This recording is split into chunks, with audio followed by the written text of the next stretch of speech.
Welcome, everybody. I am here with my good friend, Mr. Marc Bebout. And Mark and I have known each other and been friends for about 20 years now. Probably, yeah. God, man, time I flies, mean, it wouldn't show none of the gray or right? I we'd be got all lucky with my young. beard off. I got Yeah, the biggest gray beard in the world. yeah.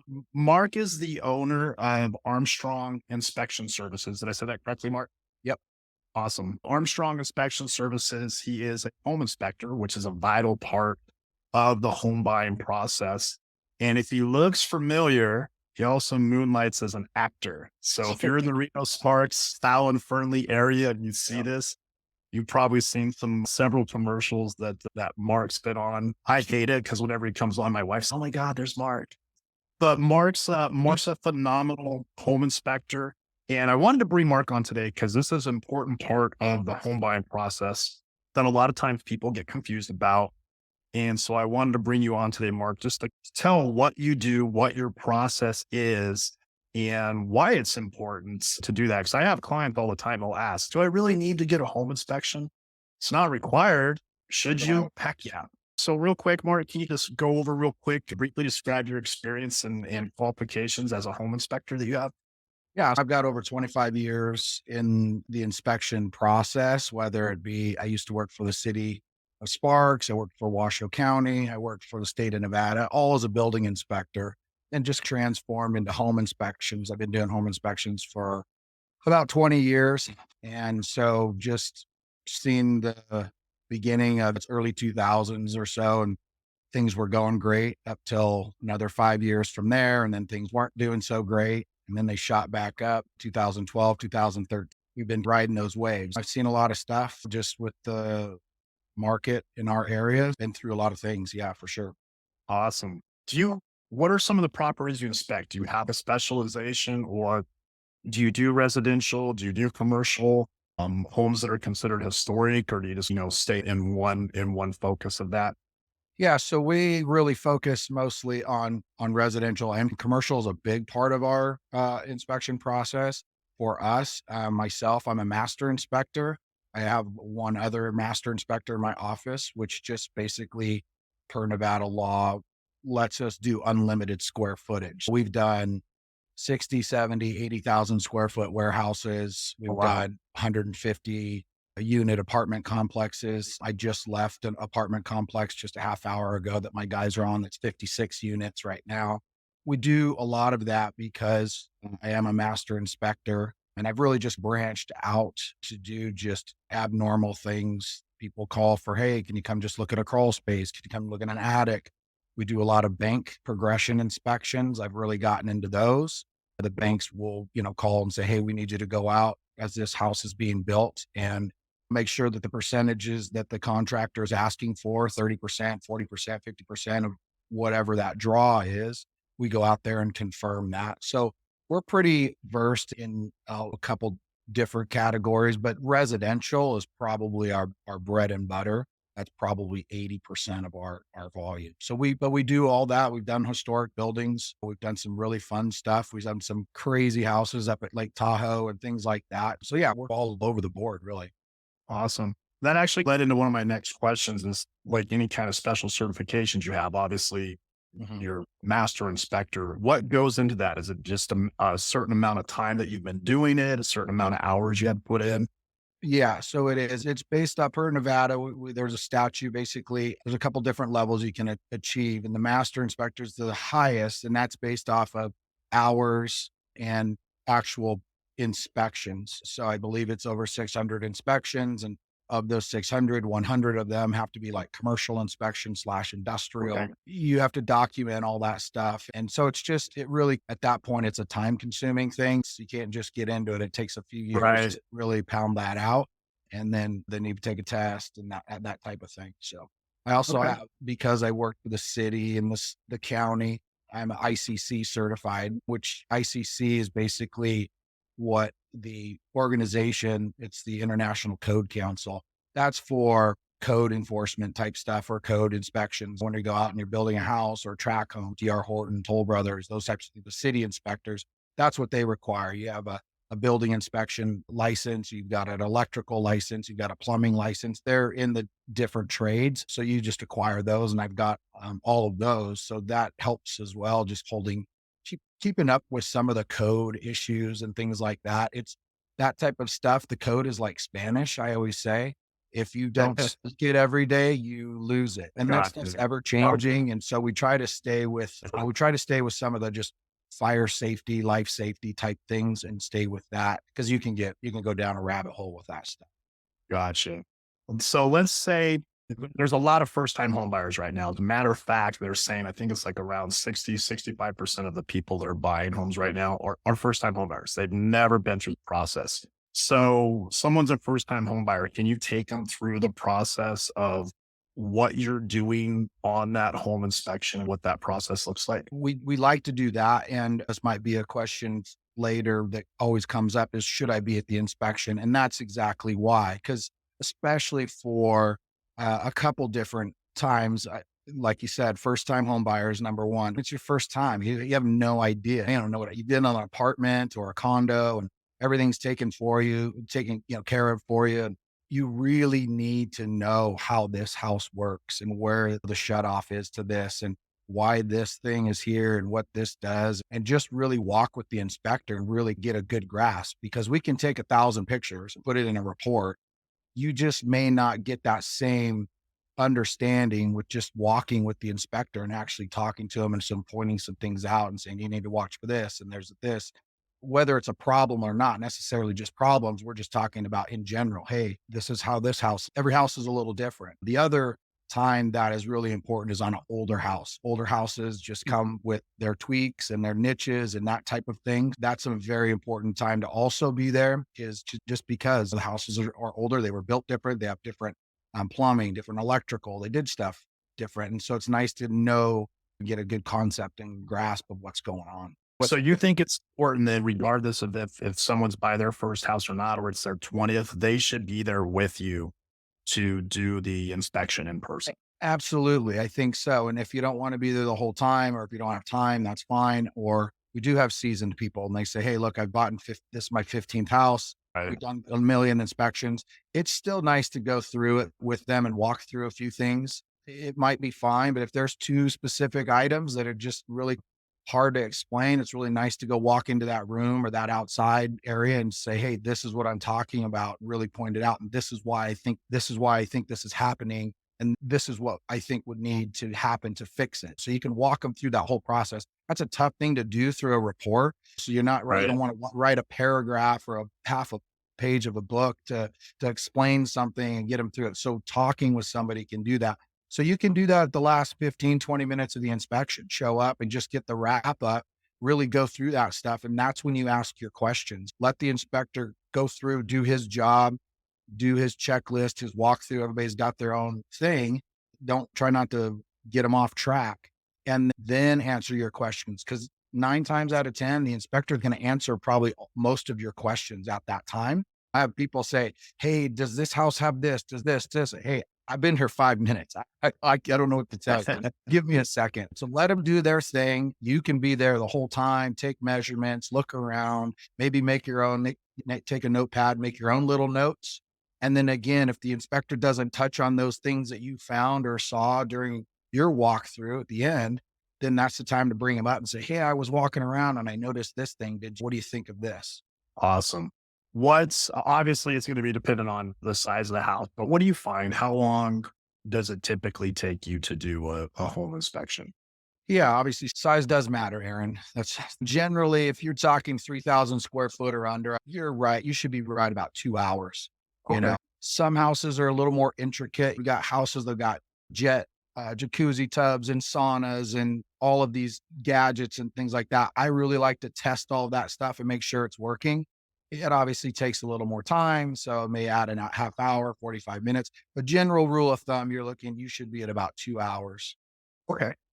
Is there anything that you can't do during the home inspection? Or do you have certain limitations or something that maybe by law or safety standards that you can't do during the inspection?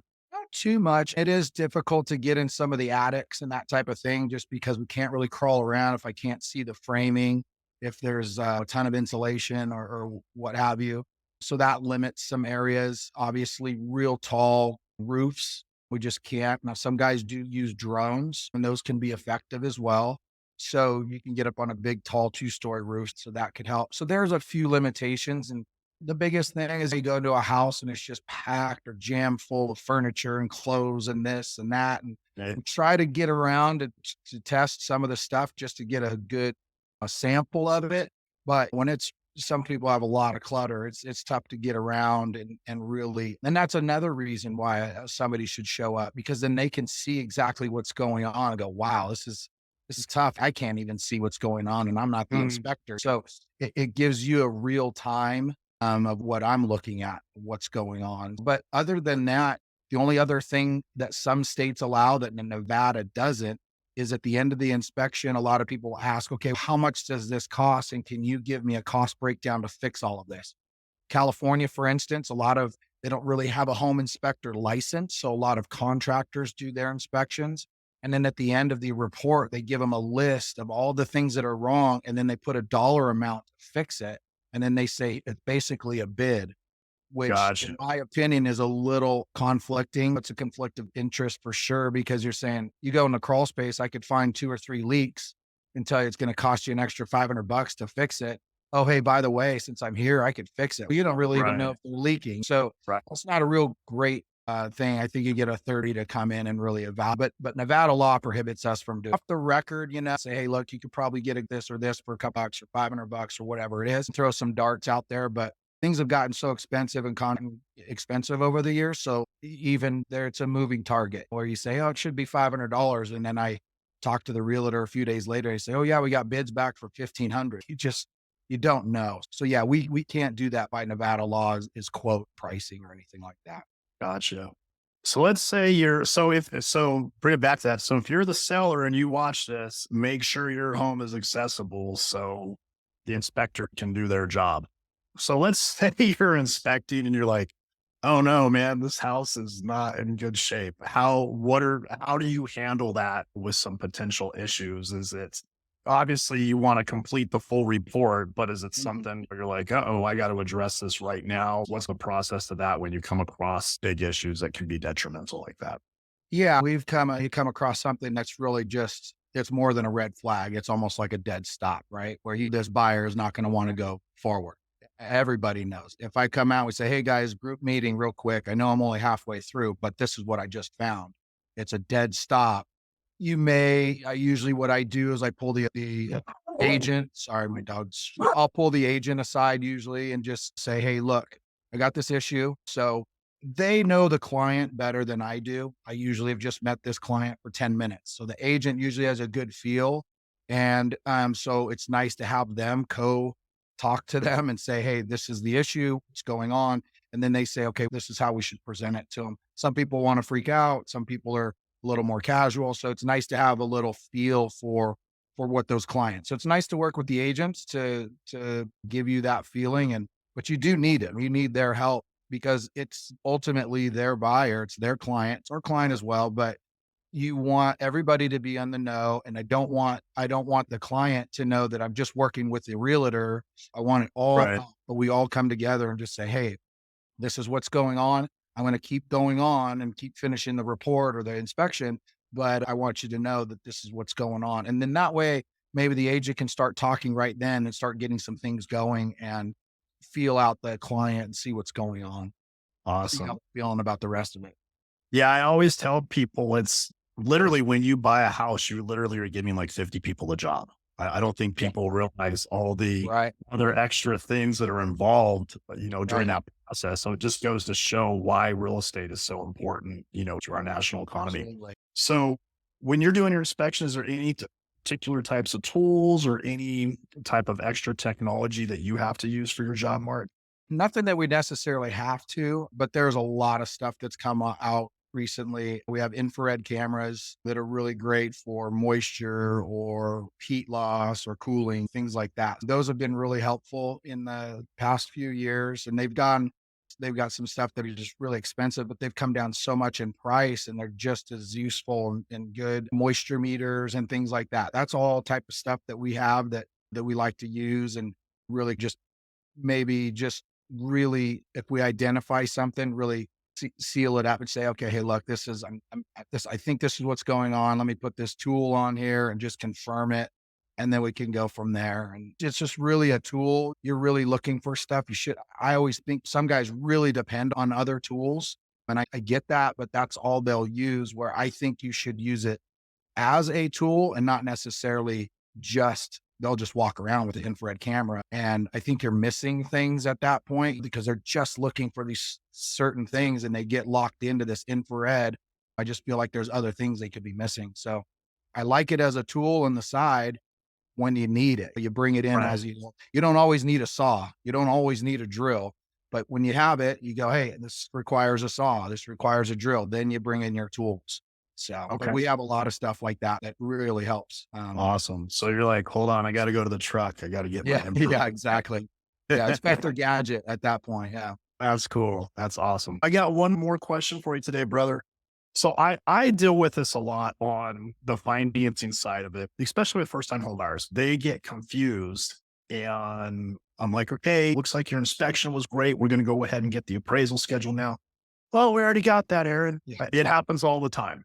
So from you, who's an actual inspector, can you explain the difference between an appraisal and an actual home Yeah. inspection? Because a lot of times people do get confused on those. Yeah, I get that as well. I get out there and they say, "Oh yeah, no, we already paid you." And I go, "No, I don't think you did." They go, "Yeah, it was the appraisal, whatever it is, $8 or $9 or $1,000." And I go, "Nope, that wasn't me. That was the appraiser." There definitely is. I think that's really more for the real estate agent to really hammer those things down. They're the ones that are putting you guys, letting, hey, this is Mm, your loan person, this is your inspector, really drawing it out. Who's who, what's going on. These are the and it is overwhelming for a buyer, especially first time buyer. There's a lot of stuff. There's a lot of yep. signing. There's a lot of emails.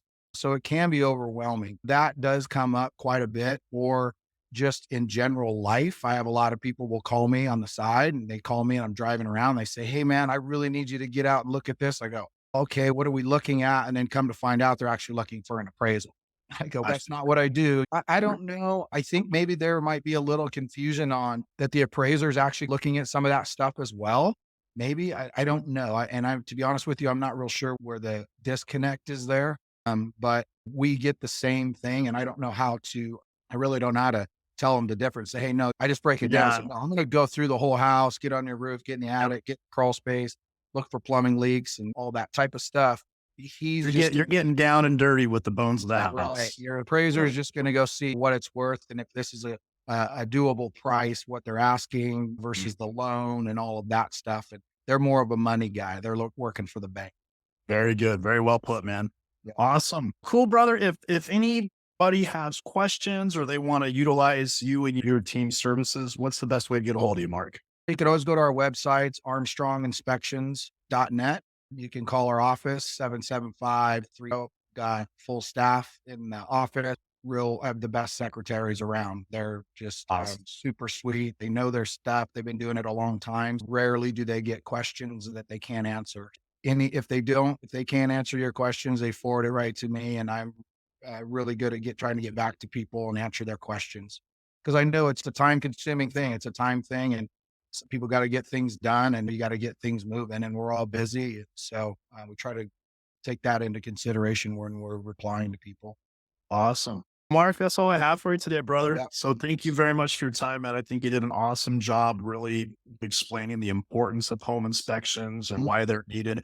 Because here's the thing, as on the financial side of it, we don't require a home inspection. I Right. always tell my clients, this is for you. This is Exactly. your own personal stuff to make sure that this home is safe for you and your family.